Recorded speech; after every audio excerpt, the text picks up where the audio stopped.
Good afternoon to you all here in Sarasota on Zoom and in our conference room, and a very special welcome to our distinguished speaker, Professor Hayes in Chicago this afternoon. Before we begin this afternoon's presentation, I would just like to say a few words about our distinguished speaker series. This falls under our Program and Continuing Education Committee under the interim leadership of Dr. Ben Sachs.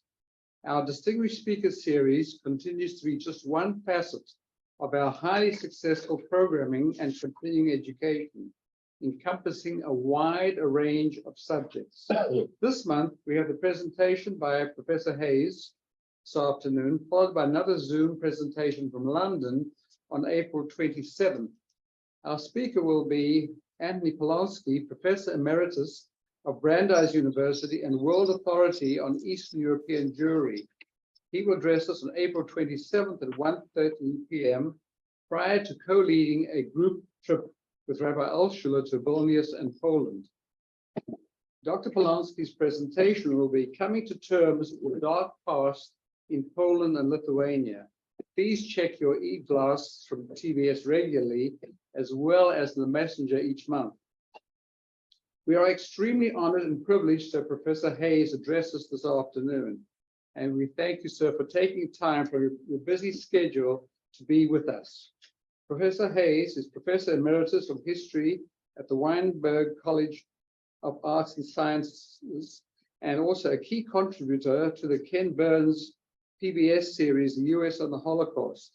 His new book, Why? Explaining the Holocaust, has been translated into German, Spanish, Slovak, and Chinese. It is particularly poignant and significant that Professor Hayes is addressing us on the eve of Yom HaShoah. It now gives me great pleasure to have Rabbi Altshuler introduce our speaker. Rabbi Altshuler. Thank you, Eric. Well, that's a very, very good introduction. Peter and Hayes is one of the most foremost scholars, especially on the Holocaust era, the Deutsche Bank. I remember many of the lectures that I attended that he gave when he was professor at Northwestern, now Professor Emeritus from Northwestern, where he taught for 36 years from 1980 until 2016. He's the recipient of numerous academic awards for his scholarship. And we met because he was one of the prime movers of the Holocaust Education Foundation, of which we teamed with dear Zev Weiss, of blessed memory, who was a member of my congregation, a Holocaust survivor, and we teamed to establish Holocaust studies classes all over the world together. One of the great achievements, and one of our heroes is Peter Hayes. He's the author of 13 books. The one that we should all know about is Why? Explaining the Holocaust, which Michael Dobkovsky said about. Not only is it filled with clarity of writing and mastery of scholarship, this book courageously confronts some of the thorniest issues raised by the Shoah, explaining the Holocaust, explaining the Holocaust. Why? A work for specialists and informed readers alike. And of course, we were reintroduced to Dr. Hayes with the Ken Burns documentary, and appropriately he is going to address the very difficult subject of the United States and the Holocaust. My dear friend, lots of great memories. So honored to have you here. Thank you, Peter. Sir. Thank you. Now I have a screen showing a box that says this meeting is being recorded. Are you seeing that? Yeah, you can click on that, got it, and it'll go away. Except I can't because I've lost all control of my cursor. I don't know. You see, I can move my panels, but my cursor is neither my mouse nor the one on my laptop is allowing me to hit that button. All right. Do we have to go out and come back? Well, does that interfere with your ability to? Oh, it'll interfere with everything. You won't be able to see any of the pictures or the slides. We can't see what's that on your screen. We get it on our own screens individually. But Are that's you not getting, showing up all on right, the so you're slide. not getting the box that is showing on my screen. Correct. Oh, then it won't bother me at all. Okay, good. We can proceed. All right. Okay. All right. Thank you all for taking an interest in this subject and for inviting me. Since this is an almost relentlessly sad topic, let's begin with the positives. The United States admitted approximately 225,000 Jewish refugees from Nazi persecution between Hitler's accession to power in January 1933 and the end of 1944, the last full year of his rule. That raw total is higher than any other country's. It is 3 times the tally for Great Britain and 50 times that of Canada, for example. And even at just under a paltry 0.2% of the entire American population, the US admission figure is a close second to Argentina, a much less populous country, in relative intake as well. Moreover, in contrast to France, Czechoslovakia, and the Netherlands, which welcomed Jewish refugees in the initial phase of Nazism, then grew less hospitable as their persecution intensified, America grew somewhat more receptive over time. The number of Jews who found refuge here in 1937 to 1940, before the war in Europe got in the way, was almost 4 times the meager total for 1933 to 36. Behind these bloodless statistics stood some remarkable individual stories of humanity and courage. Several American clergy associated with the Unitarian Universalist Church and the Quakers' American Friends Service Committee undertook operations to rescue handfuls of Jewish children in Europe that continued into 1940. So did the Jewish-funded Joint Distribution Committee and the Hebrew Immigrant Aid Society, both based in New York. In late 1938, after the barbaric Nazi pogrom that resulted in mass destruction of German Jews' houses and synagogues and the incarceration of about 30,000 Jewish males in concentration camps, President Franklin Roosevelt saved 15,000 Jews in one fell swoop with an executive order declaring that all German or Austrian Jews currently in the US on tourist visas could remain indefinitely. A few days later, FDR expressed America's distaste for the Nazi rampage by saying he, quote, could scarcely believe that such things could happen in a 20th century civilization. He then made a symbolic gesture that stood out for its shocking uniqueness. He recalled our country's ambassador for consultations and declined to replace or rescind him during the 3 years that remained before Germany and the United States went to war. The ambassador's effective successor, a consular official named Raymond Geist, exercised considerable bureaucratic ingenuity to enable some Jews trapped by the Nazis' recent annexation of Austria to flee, including Sigmund Freud, and to protect American Jews caught up in Nazi persecution. At one point, he threatened to invalidate all passports for Americans traveled to Germany if Jewish US citizens there were arrested or harmed, which would have slashed Nazi tourist revenue. Geist also performed a singular service that unfortunately proved more valuable to later historians than to Jews under attack. In early December 1938, drawing on information acquired through frank conversations with prominent leaders of the Nazi SS, he reported to his superiors back home that the Third Reich had, quote, embarked on a program of annihilation of the Jews, and we shall be allowed to save the remnants if we choose by arriving at some working arrangement with the German authorities involving evacuation of the victims on a scale sufficiently great to make the Nazis think that by some show of moderation, they can accelerate the exodus, unquote. We sort of so chose, in that the US admitted the maximum number of immigrants from Germany allowed by law in 1939 and 40. But whether that had much effect on Nazi policy, as it evolved toward the final solution during those years, is difficult to say. Still, Geist's crystal clear and regrettably classified message was more accurate about Nazi thinking and prescient about its consequences than anything that came out of the other embassies in Germany at the time. For the first 2 years of World War II, from September 1939 to December 1941, America was a non-participant that maintained diplomatic relations with Germany and its allies, as the US continued to do thereafter with European neutral states, such as Switzerland and Sweden.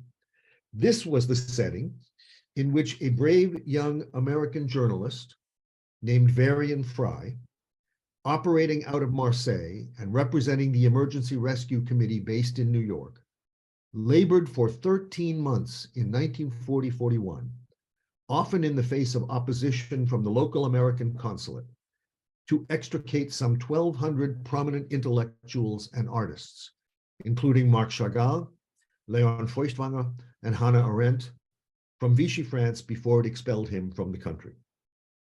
2 years later, resourceful officials in the Treasury Department managed to loosen American currency controls enough to allow the Joint Distribution Committee to transfer funds to its representatives in Switzerland so they could use the money to help Jews escape from Nazi-controlled territories.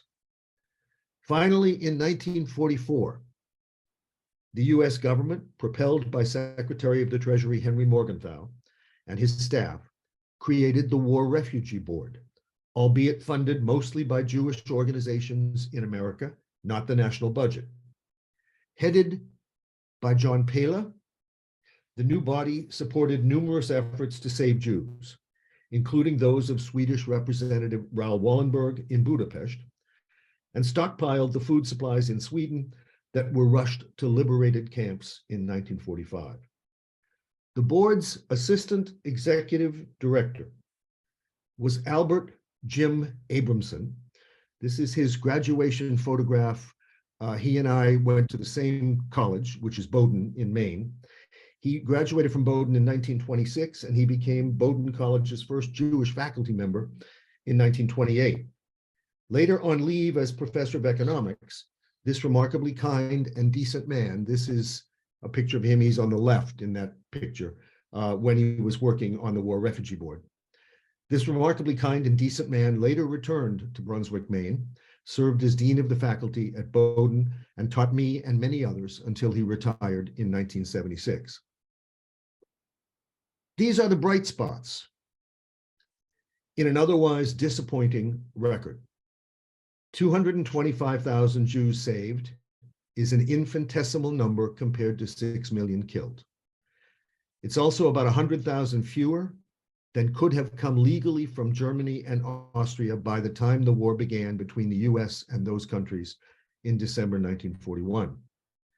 It's also about 300,000 fewer than the number of applicants for admission then still stuck on waiting lists for entry. When Vichy France adopted anti-Semitic laws stricter than Germany's in 1940, and then began deporting Jews in 1942, the State Department refused to do so much as diplomatically protest, lest that provoke Vichy into joining the war on the side of the Nazis. When Jewish officials in Switzerland acquired in mid-1942 virtually first-hand intelligence about plans to gas the entire European Jewish population via the now famous Regner telegram, the State Department suppressed that information for months and instructed its representatives in Bonn not to send further such reports. When the Polish underground repeatedly forwarded descriptions of Auschwitz and its activities to British and American officials in 1942-43, they withheld that information and identification of the site from the public for more than a year. Though the Allies had similar reports for the death camps at Belchec, Chelno, Majdanek, Sobibor, and Treblinka. The knowledge did not filter down to intelligence gathering bodies. In January 1943, the Allies intercepted a message from Hans Höfler, the SS man in charge of deportations in what is today most of Poland and Western Ukraine. This message summarized the number of people murdered at each of these sites by the end of 1942, each one identified by the first letter of its name. You can barely see, I can't point this out to you, but if you look in that illuminated space, second line from the bottom, it says T 71355. That in fact is, there was a number dropped in the transmission. It was actually reporting that over 700,000 people had been killed at T, Treblinka. But the decoders did not appreciate the significance of the initials and thus did not send the document up the chain of command. Researchers discovered it in the archives decades after the war ended. And of course, the most murderous killing center, the Auschwitz-Birkenau death camp, was not bombed after it came within aerial range in 1944, despite repeated requests to that end. How can we explain this enormous national failure in the face of persecution and atrocity? Two oft-heard responses deserve quick rebuttal. One holds that Americans just did not know what was happening, either before the war or after it began. But that's not so, as the Ken Burns documentary in which I participated showed. To be sure, Hollywood films and the newsreels generally ignored or downplayed Nazi thuggery during the 1930s, but newspapers did not. The mounting viciousness of German policy toward Jews was apparent and well publicized from the beginning of Hitler's rule, especially after the promulgation of the Nuremberg Laws in 1935 and the burning of the synagogues in November 1938, which was front page news across the country, as this example from the Dayton paper shows. As Raymond Geist's report of December 1938 demonstrates, leading officials had reason to suspect what was coming. Despite the fact that America's gates swung as widely open as legally allowed in 1939-40, stinginess still prevailed. There was no US version of the boat and train transports that brought thousands of Jewish children to Britain, and no relaxation of the tight legal cap on the annual number of permitted immigrants. After the war began, American readers and policymakers learned of first ghettoization and its toll, then the murders by bullets and gas, almost as soon as they began. And the policymakers, as I described above, knew a great deal more than they wanted to talk about. If ignorance was not the main impediment to effective help, neither was, contrary to what some right-wing American Zionists argue, anti-Semitism on the part of the president. On occasion, FDR adopted the vocabulary of his time about some Jews, and even echoed the views of foreign ambassadors about the supposedly unfortunate prominence of Jews in their society.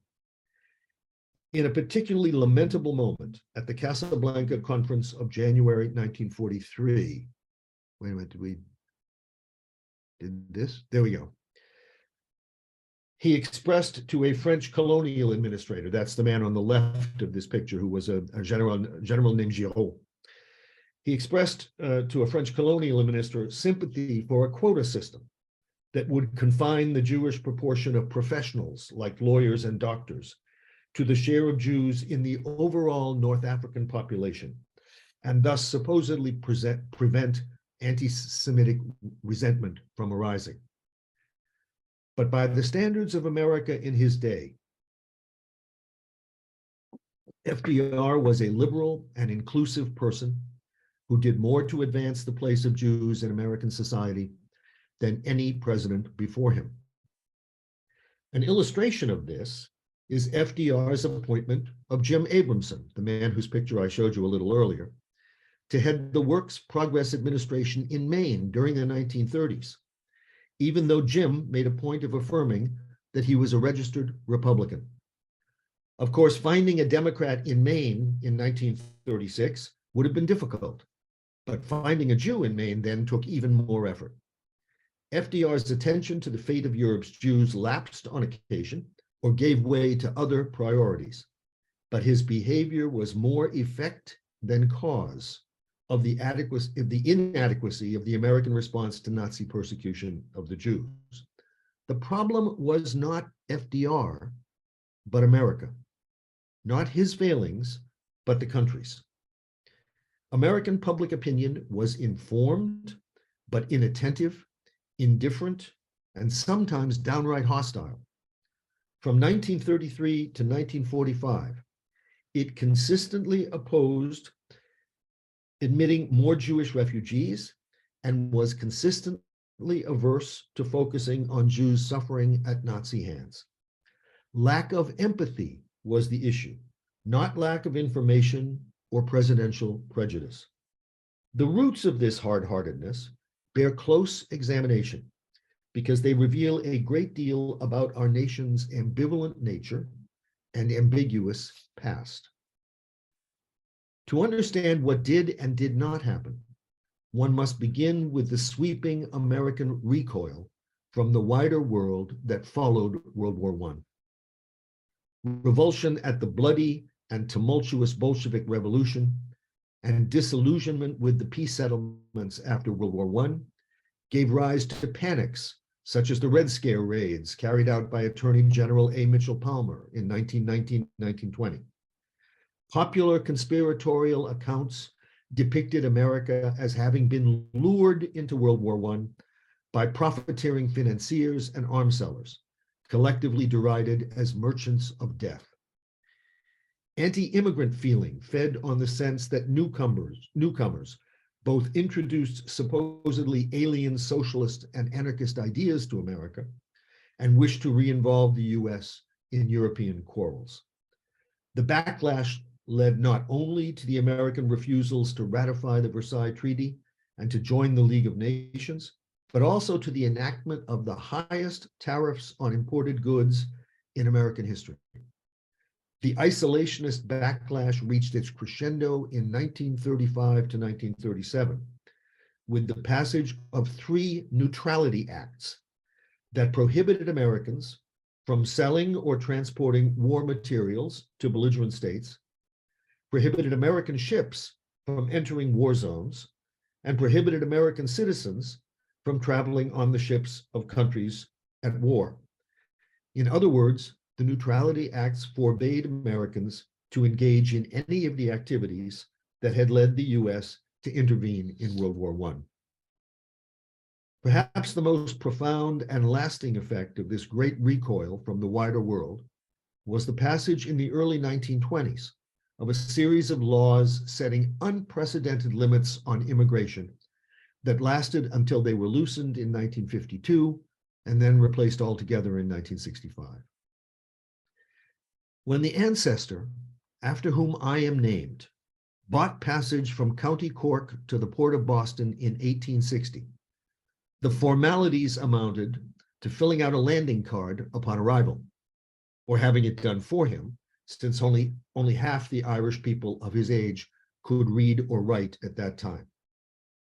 The only major changes in that open border policy in the next 60 years were the total exclusion of Chinese immigrants in 1882, the gradual imposition of health exams to keep out people with contagious diseases or mental impairments, and the establishment of a literacy test in 1917.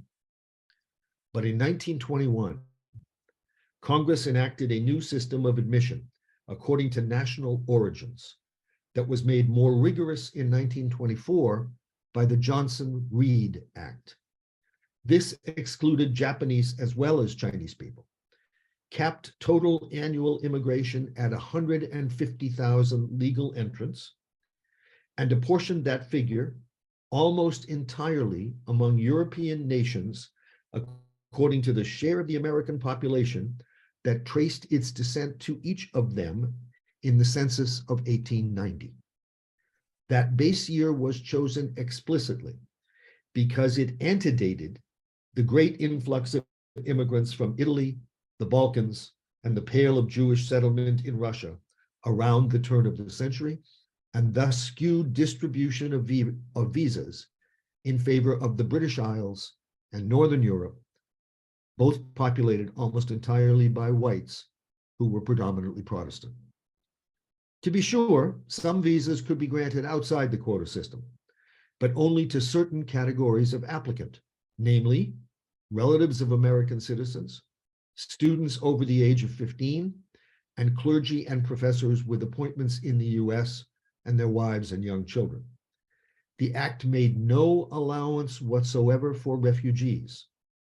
In other words, people fleeing from persecution of one sort or another and seeking asylum. The Johnson-Reed Act attested to the resurgence of nativism in the US during the 1920s. So did Prohibition, which was the work of a distinctly Protestant reform movement directed at uncouth, often immigrant populations, supposedly given to drink. And so did the rise of the Second Ku Klux Klan to more than 5 million members, thousands of whom marched down Pennsylvania Avenue, as in this illustration, during the mid-1920s. The Johnson of the Immigration Act's name was a congressman from the state of Washington, and he was also a Klansman. Finally, the nativist surge increased the popularity of eugenics, a movement already strong before World War I, but now reinforced by the view that the casualties had occurred disproportionately among the allegedly best American boys, who were being replaced in the population by putatively inferior foreigners, whose numbers had to be held down while ethnic quality was restored. While cutting total immigration to about 12% of its annual level prior to World War I, the new quota system slashed the average share of Jews in the post-war yearly totals to 5%. To the creators, this was a feature, not a bug. Anti-Semitism was not confined to nativists in interwar America. In fact, it was prominent among a group that nativists also disparaged, namely Catholics. Its chief and most overt Catholic advocate was Father Charles Coughlin, who had a parish near Detroit, a widely distributed newspaper called Social Justice, and a radio audience that ran into the millions.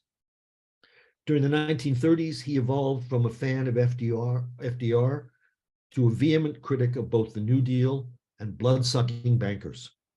He defended Hitler and fascism as bulwarks against communism, and he castigated Jews as conspiratorial Christ killers, enemies of the church, communists, warmongers, and exploiters of excessive influence in American life.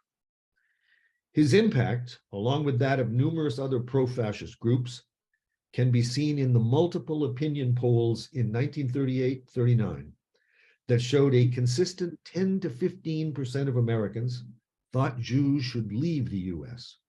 Another third or so considered them too influential here, and half or more thought they were at least partly responsible for their persecution in Germany, as Coughlin repeatedly maintained.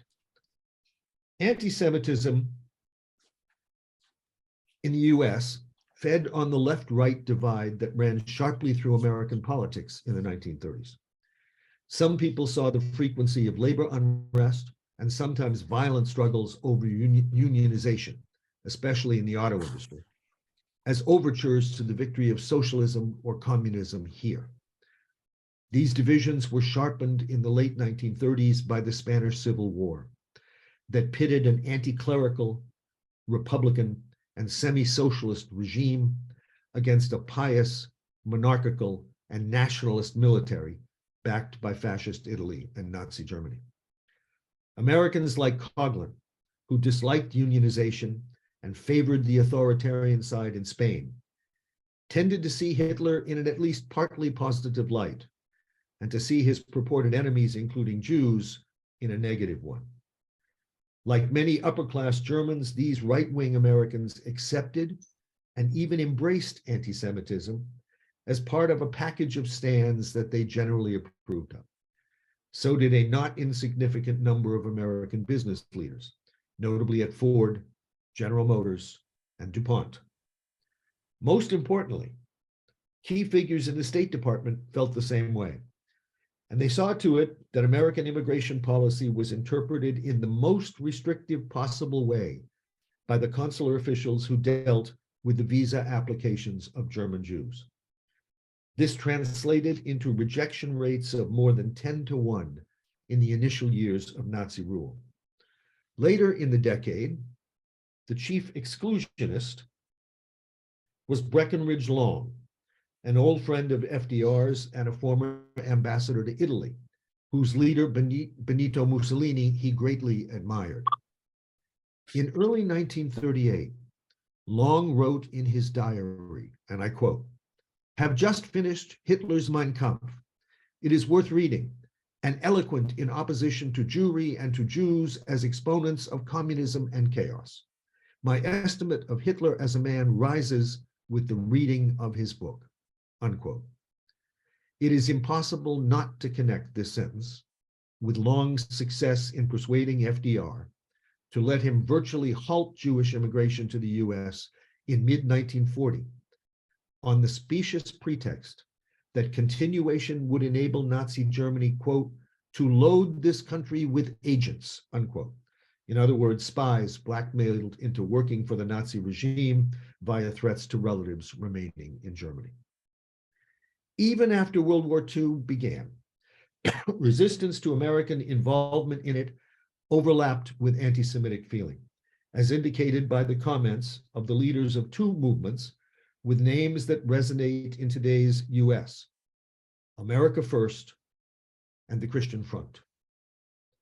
Charles Lindbergh, the principal spokesman of America First, which was dedicated to keeping America out of war against Germany, let the cat out of the bag in September 1941 during a speech in Des Moines, when he called America's Jews, quote, "a danger to our country because of their large ownership and influence in our motion pictures, our press, our radio, and our government." He then reproached them, unquote, for wishing, quote, "to involve us in this war for reasons which are not American," unquote, and threatened Jews with a rising tide of anti-Semitism if they achieved their goal and America entered the war. To the nation's credit, the speech backfired on Lindbergh and America First. To the nation's discredit, his prediction about anti-Semitism would prove correct. The even more extreme anti-Semitism of the Christian Front aspired to violence. The organization took its name from one of Father Coughlin's phrases, but was mainly run by Irish-American laymen, notably Jack Cassidy in Brooklyn and Francis Moran in Boston, whose picture you see. The Brooklyn chapter set out to stockpile weapons and ammunition and train fighters to launch attacks on government installations, and thus trigger a revolution that would establish authoritarian rule and rid the nation of Jews. In 1940, the government exposed the group's amateurish plot, which led to a sensational, ultimately unsuccessful trial of the involved front members, most of whom escaped punishment because their scheming seemed too unrealistic to be taken seriously. In Boston, the Christian Front chapter worked closely with the German consul in the city to whip up opposition to joining the war on the side of Britain. According to the group, Britain was fighting, quote, "to satisfy the hatred of the Jews for Hitler," unquote. Virulent as nativism and anti-Semitism were in the 1930s, the most powerful argument against aiding persecuted Jews was economic, and prejudice often operated under its cover. The core problem was the effect of the Depression on the American labor market. Though unemployment in the US, let's see if I, no, back, there we go. Though unemployment in the US peaked in 1933 at 12.8 million people, or 25% of the total labor force, it remained relatively high in the following years, slowly dropping to 7.7 million, 14% of the labor force, by 1937, and then surging again to 10.4 million, 19%, in 1938. In 1940, 8.1 million people were still out of work, 14.5% of the workforce. Accordingly, groups as disparate as the Dentists Association of Westchester County and the leading veterans organizations, the VFW and the American Legion, lobbied vigorously against admitting foreigners for fear that they would compete with residents for scant jobs and/or public support. One of the most vigorous opponents of immigration,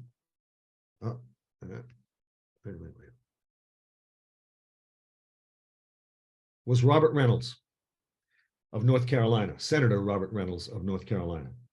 As part of his successful effort to block the Wagner-Rogers bill to admit 20,000 Jewish children to the US outside of the quota system, he professed to sympathize with their suffering, but to feel more acutely the pain of American young people entering the job market with few prospects. He therefore proclaimed that if he could build a wall around the country to keep foreigners out, he would do it, and meanwhile wielded a proposal to cut the quotas for admission by 90% and use this as a way of heading off any attempt to increase them. The threat intimidated his colleagues, who dared not risk a vote on the topic. That his economic argument had racist underpinnings is suggested by another of his actions at that time. In January 1939, he launched an anti-Semitic newspaper called The American Vindicator. Appeals to American self-interest gathered support in the 1930s from a circumstance often forgotten today. Nazi Germany was not the only European nation seeking to reduce the size of its Jewish population.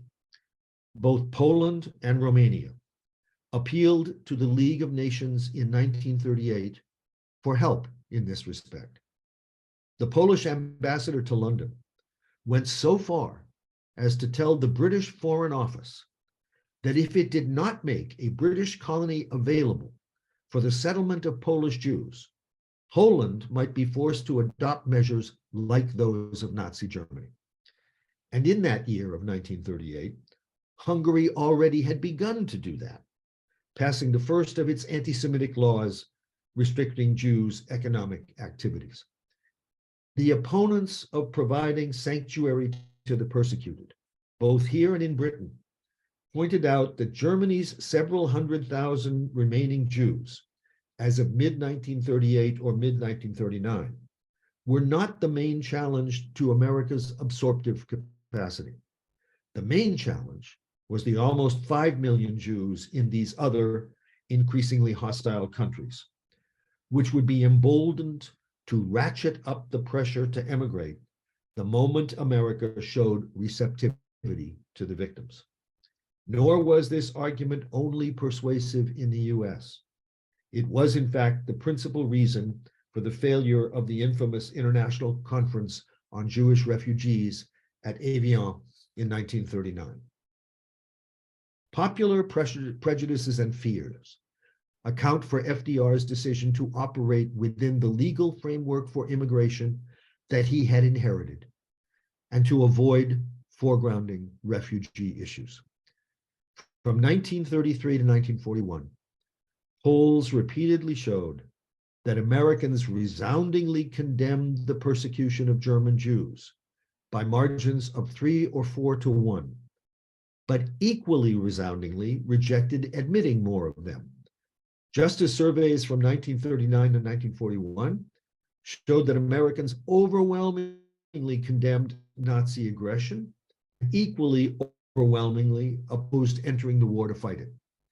FDR was always mindful of his political prospects and over time increasingly concerned with positioning America to aid Britain through repealing the Neutrality Acts, which finally occurred in 1940 and opened the way for the cash and carry and lend-lease programs, then for American ships patrolling the Western Atlantic to protect British supply lines. Briefly in 1936, Roosevelt helped get the State Department to loosen its standards regarding financial guarantees for fleeing German Jews. In early 1938, he asked his cabinet about the prospects of increasing German admission quotas, only to be told that this was a non-starter. But in the months leading up to the midterm election later that year, he refused to antagonize key voting blocs by offering a haven to the SS St. Louis and its almost 1,000 Jewish passengers. FDR's caution enjoyed considerable, though not unanimous, support among American Jewry. Even Stephen Wise, who led the American Jewish Congress that organized many public rallies to protest Nazi policies, wrote in September 1940 that FDR's, quote, re-election is much more important for everything that is worthwhile and that counts than the admission of a few people, however imminent be their peril, unquote. Once America's war with Nazi Germany began, FDR and his advisors remained reluctant to focus attention on the persecution of the Jews for fear of falling into a trap set by Nazi propagandists. A staple of their work was the claim that Britain and America were controlled by and fighting for Jews. You see on the left, hinted in Feindmächten der Jude, behind the enemy, the Jew, and on the right, the powers behind Roosevelt. Those are all famous, mostly Jewish figures from the financial world. Max Warburg is there, Bernard Baruch is there, and then right behind the back of FDR's head is Fiorello LaGuardia, the mayor of New York, whose mother was Jewish. And so the implication was that the war was being fought for Jews, and if the Allies spoke out vehemently against the persecution, the fear was that it would prove the implication. Indeed, the propaganda that America was controlled and fighting for the Jews also included the charge that both Roosevelt and Churchill had Jewish ancestors. And in this, the Nazis were picking up the comments that had been made by Republican politicians throughout the 30s, that the president's true family name was Rosenfeld, and that he was presiding over what they referred to, what they slurred as the Jew deal. One of the strongest advocates of caution in FDR's kitchen cabinet was Samuel Rosenman, himself a Jew. Behind this aversion lay acute awareness of the depth of American anti-Semitism, which polls consistently showed increasing during World War II, just as Lindbergh had predicted. When asked whether Jews had too much power in the US, 41% of the respondents said yes in March 38 and February 39, then 43% in 1940, 45% in February 1941, 47% in February 1942, 51% in December 1942, and 56% in March 1944 and March 1945. One of the most extreme manifestations of these feelings, recurrent attacks by Irish street gangs on Jewish young people, plagued the Dorchester neighborhood of Boston through much of 1943 and early 1944. Francis Moran played a part in instigating the incidents, and Police Commissioner Joseph Tumilty largely ignored them. Both men, like Father Coughlin, descended from a nationality and believed in a religion that had been the principal targets of anti-immigrant fervor in the US 100 years earlier. The irony doubtless escaped them. It did not, however, escape a remarkable woman named Frances Sweeney, who at the head of the Irish American Defense Association propelled a campaign of investigative journalism that drove Moran from public life, embarrassed Tumilty, and probably contributed to her early death from heart disease in June 1944. The US War Department's rejection of many pleas to bomb Auschwitz in 1944, more specifically the gas chambers and the crematoria of nearby Birkenau, primarily reflected practical arguments. Until then, interference with the massacre had been impossible because virtually all the shooting fields and gas chambers were in today's Poland, Lithuania, Belarus, and Ukraine, beyond the reach of Allied aircraft located in Britain or the Middle East. By the time the US captured an Italian Air Force base at Foggia in the spring of 1944, finally bringing Auschwitz-Birkenau within range, it was the only gassing site still operating, and almost 90% of the victims of the Holocaust already were dead. Repeated sabotage by the Polish resistance of the rail lines to the camp had not lastingly disrupted its functioning. And now, as the first requests to bomb the camp coincided with the beginning of the last massive deportation of Jews to it, that of some 437,000 Hungarian Jews over 56 days between May and July of 1944. Other challenges preoccupied the military planners and discouraged them from assuming the risks associated with attacking the crematoria. This is a photograph of aerial reconnaissance from the summer of 1944, right above two of the gas chambers at Birkenau. You can see indicated now these where the convoy, the train was, where the groups of people who had gotten off the train were marching, and then you can see on the right-hand side crematorium 2 at the top and crematorium 3 at the bottom. We had aerial evidence of what was happening, but the planners were preoccupied with destroying the bridges and the railroads of France to prevent Germans from repelling D-Day landings in early June. They were preoccupied also with destroying the launching pads from which the Germans began to rain V-1 and V-2 rockets down on London in June and July. And finally, they were preoccupied with destroying the Reich's fuel refineries, and thus its ability to fight back on all fronts. To be sure, the sort of aircraft required to hit small targets like these crematoria were at Foggia at the time, and they were not the same. That is, the aircraft were not the same as the large bombers performing these other missions. But by the time the Air Force planners figured these things out, weeks had passed and other considerations came into play, namely the likelihood of collateral damage to the inmates, which did occur later in the war during several attacks on factories located alongside concentration camps. Many inmates might have been willing to run the risk of death from bombs, but the War Department was not. All of this should remind us that the Holocaust stands out more starkly in our memories of World War II than it did to the people immersed in the conflict. Yet, if overt anti-Semitism probably played little part in the failure to bomb Auschwitz-Birkenau, a subtler form of prejudice may have gone into Assistant Secretary of War John McCloy's conclusion that attacking the site would divert resources from what he called more decisive operations. Embedded in this judgment lay a distinction between America's common cause and a subgroup's supposedly parochial one, which puts me in mind of an incident that occurred in January 1939 at the university where I taught for 36 years, according to the school newspaper at the time.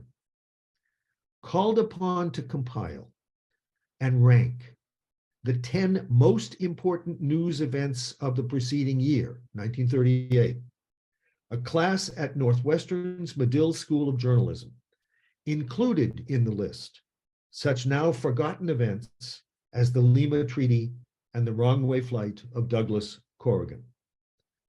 Its list omitted the Kristallnacht pogrom, even though, as I mentioned a little while ago, it had been front page news across the nation only 2 months earlier, including in the Chicago Tribune. To these predominantly Midwestern Protestant students, the pillaging and browbeating of Jews just did not register as relatively important. This was the prevailing spirit satirized by Dr. Seuss's cartoon of October 1st, 1941. And you can see that it says at the top, and the wolf chewed up the children and spit out their bones, but those were foreign children, and it really didn't matter. Something similar may have affected McCoy's judgment in 1944. The retreat from the world that characterized the US between the wars was not confined to this country, and the consequences in Europe included the spread of dictatorships, the rise of fascism, and the activation of anti-Semitism that produced the Holocaust. Perhaps FDR saved us from these outcomes, or perhaps only Pearl Harbor, Hitler's declaration of war on the US, and the later competition with the Soviets saved us. Still, it was a close-run thing, and the post-war susceptibility to McCarthyism shows that. But since the fall of the Berlin Wall broke up the old decisive left-right division in 20th century politics, and the dispersal of industrialization worldwide undercut formerly dominant economies, we have seen the rise of a new, overarching political cleavage across the globe. Today's polarization is between cosmopolitans, sometimes derided as globalists, and provincials, who prefer to call themselves nationalists, between people oriented toward and benefiting from engagement and cooperation with the wider world, and people primarily interested in protecting their homeland and its people, including from reflecting on their pasts. The Great Recession of 2008-2010 sharpened the division and led to Brexit, Trump, Orban in Hungary, Bolsonaro in Brazil, Modi in India, and the Kaczynski twins in Poland. Bolsonaro is gone for now, so is Trump, and Britain and Poland have rediscovered the value of Europe. So perhaps the worst of the crisis has passed. But we in the United States are hearing isolationist voices again, ones that call upon us to take care of our own problems, not Ukraine's. Anti-Semitism has grown more voluble and violent here again as well. These developments are not coincidental now any more than they were in the 1930s and 40s. The story of the US and the Holocaust is a reminder of our country's split personality and of how hard restraining our dark side has been and will continue to be. Consider this. Under a law of the state of Florida that is currently being contested in the courts, if I were a professor at its flagship university, I could be prosecuted and potentially punished for making students of Irish Catholic or Midwestern Protestant descent feel, quote, guilty or, quote, uncomfortable in the classroom by describing the conduct of some of their forebears 85 years ago, as I have just done. The political movement that invented the term snowflake cannot bear to hear less than flattering accounts of our past, lest that disrupt its attempts to control the present. If that movement succeeds, stories like the one I have recounted, a story that countless people told me after the Burns documentaries telecast came as a revelation to them, those stories will be forgotten yet again. Thank you very much. I'll be happy to answer your questions. Thank you, Professor Hayes, for this absolutely superb and illuminating presentation. It is particularly poignant and relevant on Yom HaShoah. It's now time for our Q&A session. Please stay muted until you're called upon. We will take questions from the chat room and also from your hand signals. So the chat room is now open and our Q&A session will begin. We have Comments come up over here. anything written? Okay, I'm looking at the written comments. Oh, we do have, yeah. People have been sending them to here.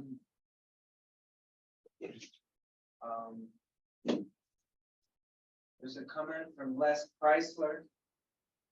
On Netflix, Transatlantic series has the Marion Fry story. Excellent series, recently released. If watch series, see the epilogue about how the series was made. Good. I haven't finished it yet. I'm about halfway through. What is the series? I didn't catch that. It's called Transatlantic. It's on Netflix, and it's a drama. It's a Okay. transatlantic, and it's a dramatization of Fry's activities. It's Oh, based about on Mary- yeah, it's based on a novel that had invented a couple of characters. It is by no means historically established that Marion Fry was homosexual. And there's a gay love affair in there, and that character is invented. But the other characters that you see, Lisa Fitko, for instance, who's the woman in the series who guides refugees across the Pyrenees, she lived for many years after the war in Chicago. I met her in the 1980s. Northwestern University Press published 2 volumes of her memoirs. And it seems to me the actual account of what Fry did and what he was up against in the series is quite accurate. Yeah, what I remember is a kind of a tragic ending with him. He was a frustrated individual, what he was trying to do. He never after the war felt that his life lived up to what he had done then. No challenge was the same. Nothing he achieved was as satisfying, and I think that became the source. He was chronically depressive, and that became the source of it. Yeah, it's really interesting. Cantor Simon has a comment. In the newspaper article you showed, there's a small article at the bottom of the page, "No Tears for Jews." Were you able to read that article? In the Dayton paper? Yes. Yeah, I hadn't actually noticed that. I'll look more closely at it and see what I can find out. It's a headline at the very bottom of the page. Very bottom, yeah. I was distracted by what's at the top, and I'll check into that. This is Murray Simon. I can't believe that was actually in print, right under the article dealing with the Kristallnacht. Who would have the chutzpah to say that? Well, remember, there were as I quoted those poll results, there were a good many people in America who believed in the 1940s that, vulgarly put, the Jews had brought it upon themselves. And that was the position that many of these bigots took. And so I'm betting that headline is an expression of that point of view, but I'll have to look more closely at it. We have a question from the audience here. Isidore? Yes, please, Professor. National isolation and today's open border, especially southern border, seems to be two extremes. What is your position? What it should be? On the southern border? No, on immigration. On immigration? Well, Yes. I think that the quota system was a terrible mistake. We would have been much better off if the country had been more open to people coming in, and I think we've benefited enormously from the repeal of the quota system in 1965. This country has, let me put it to you this way. When has immigration ever been bad for the United States? This country is built on immigration. It is built on people coming here, on bringing their energy to the new world. And it has always worked to our advantage. The disadvantage is when we've tried to shut it down. Now, we're facing internationally a crisis that is different from the 1930s, because the humanitarian crisis is not brought on so much by government persecution, as was the case in the 1930s, but it's brought on by economic disparities. The global South has enormous numbers of people for whom there are inadequate economic opportunities available. So not only our southern border is under pressure, but the southern border of Europe is under pressure. And this is a kind of hydraulic response to economic issues. There's no simple answer to it. There is a simpler answer to our border crisis, and that would be compromise in Washington that allowed larger numbers of people to come, but also was willing to expend the money required for expanded immigration courts, expanded enforcement of the border, and so on. The compromise has been available for years. The two political parties just can't agree. And they refuse to agree. So they'd rather posture on the issue. Agree with that. It's tragic that there should be a legal process. I think that's Absolutely. what it wants. It wants immigrants, but it wants it to be done legally. It's a Right. bewildering. And we have enormous capacities to absorb people. You know, in the 1930s, there were 130 million Americans. There are 330 now. That's 200 million more people in 90 years. We can always take more than we think. And where is the money? No, Where are the resources where are the resources? Is the question. to accept Well, this? Well, we need to provide them with Yeah, but the education. economy has the capacity to absorb many of these people. So There's no resource requirement. We have a labor shortage in America right now. There are industries that cannot get adequate numbers of people. And if there were more people allowed in the country, they wouldn't need resources. They would become wage earners who would be generating taxable income. So I think this is a kind of scare tactic that is used. They'll work. Our next comment is from Betty Zarrett. Betty Zarrett is a leader in Florida in Holocaust education, and we owe her an enormous debt of gratitude. So I'd like to read you the comments from Betty. She says, wonderful lecture. Thank you, Professor. Superbly edited an anthology called How Was It Possible? A wonderful book. In your estimation, is it truly possible again? Is the Holocaust truly possible again? Not exactly as it occurred, but I think one of the saddest developments of the last 10 years is the demonstration that anti-Semitism lurks, that it somehow remains, even in years when you think it's under the radar and it's not present, it's there. And we've seen it resurge. Even though the most nativist attacks in this country were concentrated in the teens on Latin or Muslim people, it has extended now to Jews. And we have had people have died in this country because of this. The Poway, Pittsburgh, and it's under the rocks. And when the rocks get lifted up, it comes. I don't think that mass persecution and arrests and concentration camps and let alone murder are going to come to the United States. But I do think, because we have social mechanisms and cultural traditions that provide us with some resistance to that. But I do think we have to be very careful about the tendency to dehumanize, to provide group explanations for what are human problems. They're not caused by a particular group of the population. They are just part of the complexity of civilization. And we have to constantly be warning against providing simple explanations for things that irritate people.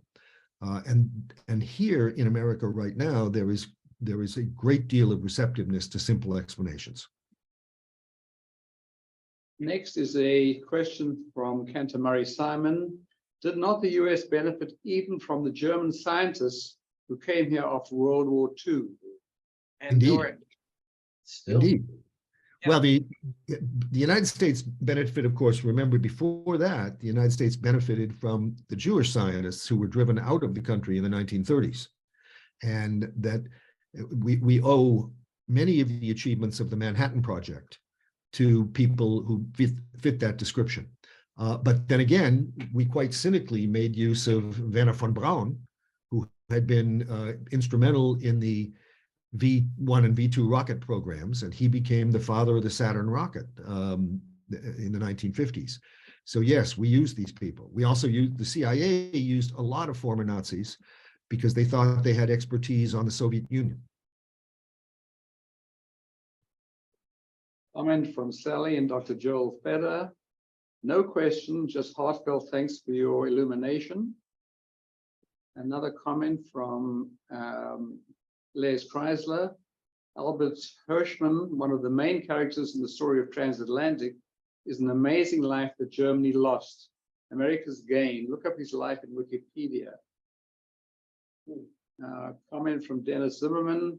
Unfortunately, America responds to simple explanations because America has become simple. Thank you for your brilliant lecture. Eric. Elliot has a question. Elliot, Korn, question. So, Peter, you mentioned Charles Coughlin in the 30s and into the 40s. I was just curious.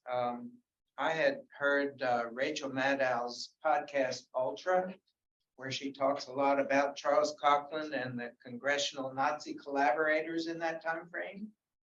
I didn't know if you were familiar with that, because it went far beyond him. He was working with several members of Congress. Oh, yeah. And they were all connected via the Christian Front. So yes, one of the interesting stories about Coughlin is what ultimately stopped him. And for many years, we thought that the explanation that the church finally cracked down on him in Detroit, but that's not quite right. He was finally stopped because the Department of Justice, after Pearl Harbor, the Department of Justice threatened to charge him under the Sedition Act. And at that point, he himself, if you will, chickened out. And he agreed voluntarily to suspend his broadcasts and to go silent because he was afraid of going to jail. And the hierarchy then in Detroit, it's true that his archbishop disliked him and wanted him to shut down, but the archbishop did not force him to do that. It was government action that did it. Thank you. I've got a question for you about the aerial photography. Yes. You chose aerial photography, and I find this interesting because in a recent book by Jonathan Friedland in London called The Escape Artist, he claims that American reconnaissance planes took aerial photography, but these were never shown to anybody, and hence nothing was done about it. Was this in fact not true? My understanding is that the picture I showed you was not developed because the camp was not considered a military target. Those pictures were taken because 4 miles to the east of Birkenau, the IG Farben chemical company built a huge factory site. It was actually the biggest factory in Europe at the time, and it produced synthetic rubber, primarily from coal, and secondarily synthetic gasoline. So these were military products, and the Air Force was interested in that factory. So the images that were developed where the camera was on, it was recording, but the shots of the camp were not of interest to the Allies. So my understanding is that picture that I showed you was probably not developed until well after 1945. Thank you. I see a question here from Esther. I presume this is Esther Rose, who says, what happens to Holocaust denier professor at Northwestern who had tenure when my daughter was a student at the middle school there? He was not at the Medill School. Your daughter probably was, but he wasn't. He was in the School of Engineering. He was an electrical engineer. His name was Arthur Butts. I used to say that he was as fit to write history as I was to wire his house, because he had no expertise. But he did have tenure before he published a book called The Hoax of the 20th Century, which was a denial that the Holocaust occurred. I was tantalized year after year by people telling me that he was going to retire. And as far as I know, he hasn't. He's older than I am. I retired in 2016 at the age of 70.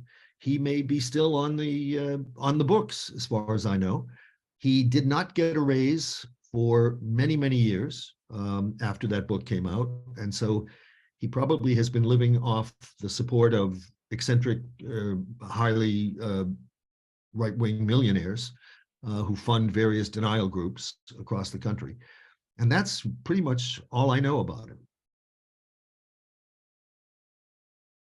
I have a question from Iris Nahimo. How should our Florida Jewish community deal with the situation where consultants are being hired to work with our schools who are reputed to represent Christian fundamentalism? I'm not familiar with that, but and it doesn't fall into my area of expertise. But I am a fervent believer in the separation of church and state, and I think what has happened with the Supreme Court over the last 30 years on these issues is tragic, and so I would be against all of that. If I could just jump in here, Dr. Hayes. Betty, you heard the same discussion I did at a meeting yesterday, and I, with my aging brain, can't remember the name of the group. If you're still on, could you get on and tell Dr. Hayes who we're specifically speaking about? Thank you, Iris. There's a group in Sarasota that is influencing the Sarasota School Board to hire an organization which is an offshoot of Hillsdale College, and it's a relatively new organization, and they are only like 6 months old, and they don't have a lot of historical background in the topic or anything, but they're voting today. The school board is voting today as to whether or not to bring them in as consultants on our Sarasota County's curriculum as it relates to Holocaust education. So it's of grave concern to many, and it is I don't want to be accusatory, but I think there are a lot of signs that show that this is a far right. Some of the I don't want to say it in political terms whatsoever, but I do want to say that their ideology mimics much of what you had described earlier today. So there's a lot of New College is in Sarasota, isn't it? Yeah, Yes, New College is one which is considered, of course, the ground zero for possible, stuff going on. And the goal is to make New College into Hillsdale. Yeah. That's Correct. And the group, Emma Joel's just put it on chat, is Vermilion. Is the consultant. I've not heard of them, but all I can think of as I watch what's happening in Florida about education, all I can think of is the Scopes trial. We've been through this in the 1920s. Legislative attempts to dictate the content of public education are almost always disastrous. And they're disastrous because they're designed to close people's minds rather than to open them. And so it seems to me that is just absolutely plain. This is an echo of what's being fought out over how you teach race in the history of this country, is a recapitulation of the debate over, do you teach evolution or not? There's a difference between memory and history. Memory is lore. Memory is the stories that come down to you. History is the examination of the past and the bringing new things to the surface, trying to bring developments in relationship with each other. It's an analytical process. It cannot be treated piously. And what these legislative attempts are attempts really to establish a kind of piety, a religious view of our past. And it's easy for me at the age of 77 in the comfort of my study to urge other people to fight hard, but it is indispensable to resist this stuff. Thank you. Eric, if I may. Yeah, It's bigger than just the education, because our hospital board's been taken over too. And they're now talking about selling the county hospital. And they have promulgated a rule within the hospital that says that you can only wear masks during surgical procedures. So staff is not permitted to wear a mask Yep. unless they're in. Well, you know, the inversion of the inversion of people who on the one hand claim that they're fighting for freedom. The minute they get enough power, they start restricting your freedom. That's And- right. And the hypocrisy of that is so clear that I can't believe at a certain point there won't be strong pushback in the state of Florida. And remember, Illinois is a blue state. You can come up. What about the woke in Florida? What about the woke? The woke, well, that's Yeah, well- community college, anti-woke, That's what it is, right? yeah, So, I call it There, fascism. there are other pressures as well, just to be a little bit more balanced. We have problems on campuses on a lot of anti-Israel stuff and a lot of movements there that are not friendly to where our Absolutely. agenda. So we have both Absolutely. sides. A typical Jewish problem historically that we have to deal with on the left and the right. I'm an independent on that issue. And No, it's- so I, and it's if I may, I also want to say it's complicated by the fact that we are an immigrant society. And so we now have more and more people in the society who are rooted in communities that are historically hostile. And we have to somehow let the solvent of America work on those so that people will, of all backgrounds, will come to see that that cooperation and non-antagonism to each other is the most fruitful route to follow. That's, you know, I think a lot of what's happening on campuses, I mean, there's a general politicization of many issues on campuses, and young people seem to me in this generation particularly intense about some of those issues. Young people have always been particularly intense about something, I guess. And so that's what we're contending with. But none of this is not handleable through conversation, through discussion, through the usual procedures for the clash of opinions. We can handle this. It's the attempt to suppress opinions that's almost always counterproductive.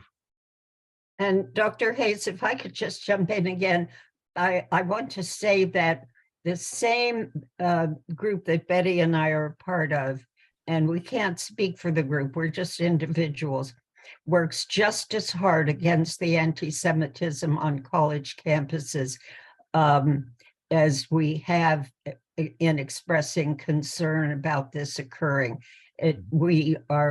I've spent much of my volunteer career, I'm very proud to say, and was responsible for finding some solutions to that on the campuses here in Sarasota.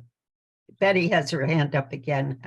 I'm sorry I really want to steer us away from a political discussion here, because I think that it really sort of masks, in my mind, or the issue. And I recently had the incredible opportunity not only to listen to Professor Hayes, but also to hear Thomas Friedman speak, who said exactly the same thing as you, Professor Hayes, just said, and that it's critically important to join to create coalitions who can meet, if you will, and really force some of these fringe initiatives out of the picture. And I think I just wanted to follow up and find out your perspective specifically on how do we deal with not Holocaust denial, because we can very easily, through factual recounts, deny the denial, if you will, but how do we deal with Holocaust distortion, the rewriting of the narrative, the false equivalency of you know, people thinking that, you know, Germans suffered as much as Jews during the Holocaust, and Poland, you know, having their legislation and the like. How do we handle that? How do we talk about that? And how do we set the record straight?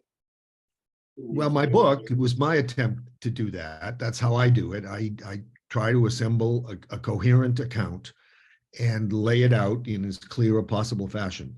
I'll tell you about the Poles. It's tough because that book was, the Polish rights to that book were bought by the State Museum at Auschwitz. A translation was done, and then the historical section of the State Museum weaseled out of publishing it. And they did because they were afraid. They felt that my account of what happened in Poland was too critical for a Polish audience. Naturally, they said this in terms of, you've made all these mistakes. And then I would answer and say, but no, that's not a mistake. And this is what the source is, and so on. And they would come back by saying, well, you know, that a Polish audience is not going to appreciate this, and so on. And finally, I gave them the opportunity to write an addendum to the book, to the Polish edition. I said, you can attach an addendum saying, we don't agree with Professor Hayes about X, Y, Z. They said that's what they would do. And then they promptly didn't write it. They just let it languish. And what clearly was behind this was fear that government funding would be cut off if they published this book. So it's very hard for me to reach a Polish public opinion. And it's hard for any voice like mine to reach that. But in English, I can reach them, and in German and in various other things. So you do the best you can. And we all can help by trying very hard to know as much about the subject as we can. So when we encounter these distortions, we say, but no, that's not true.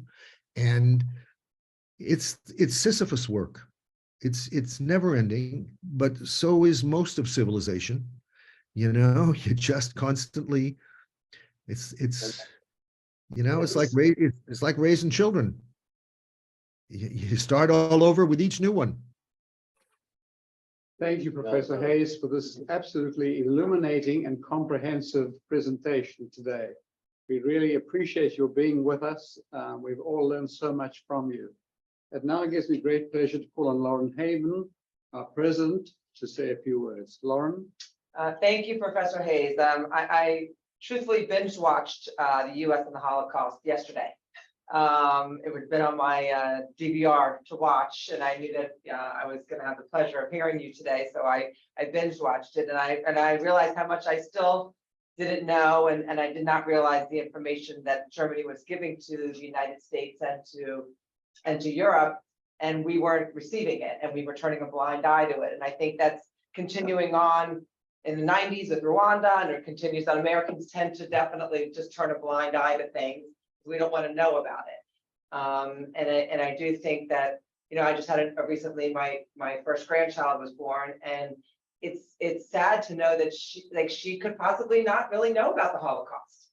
And, you know, it's my job and my husband's job and my parents' job in a way to teach her and communicate with her about, you know, the atrocities that went on, so it doesn't die and it doesn't fizzle out, and we don't, you know, we forget about it, because that's the biggest fear, is forgetting about it.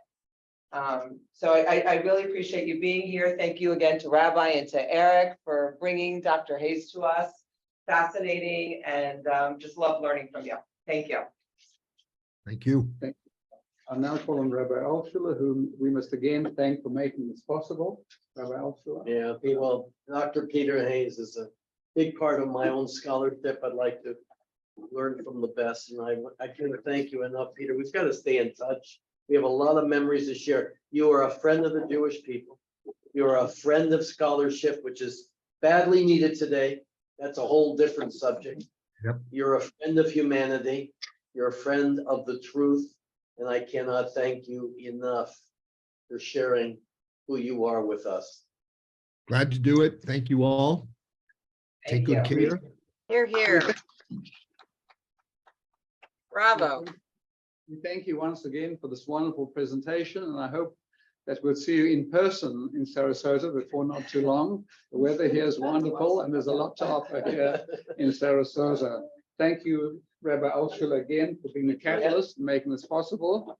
We thank Elliot Korn in charge of our audiovisual department, and thank Troy Jones as well. And I thank you, the audience, for your enthusiasm and your attendance. We had a very large crowd this afternoon, attributing to your great skills, Professor Hayes, and your reputation. So thank you once again. Thank you, everybody. Thank you all. Be well. All right. Be in Bye-bye. touch. Take care, Okay. my friend. You Bye. too. And get the book, Explaining the Holocaust. Boy, good.